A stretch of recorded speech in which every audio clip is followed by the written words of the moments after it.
in Gaza after he retired and left, he says, when he saw American colleagues and the IDF killing civilians. The soldier is Lieutenant Colonel Anthony Aguilar, a Special Forces veteran of the U.S. Army's Green Berets. He's in Washington. I spoke to him from a spot just near the Gaza border. I witnessed the Israeli Defense Forces shooting at the crowds of Palestinians.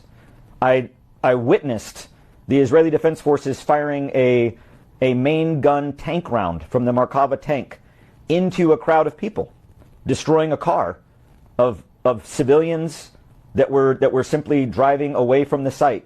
I witnessed mortar rounds being fired at the crowds of people to keep them controlled.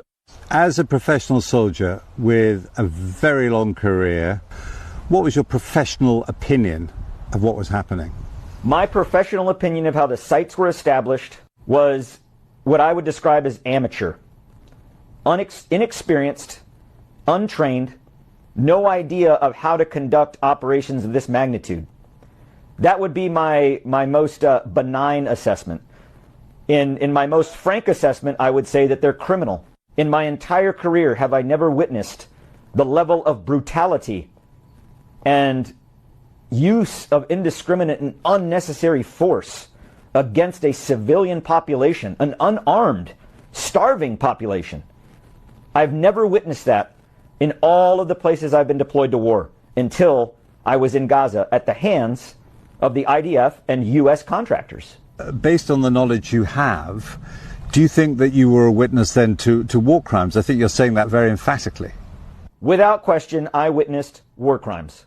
I witnessed war crimes being held by the Israeli Defense Forces, without a doubt, using artillery rounds, mortar rounds, firing tank rounds into unarmed civilians is a war crime. People can resist hunger for a long time, but in the end their strength ebbs away and deaths can rise exponentially, and that is what seems to be happening now in Gaza.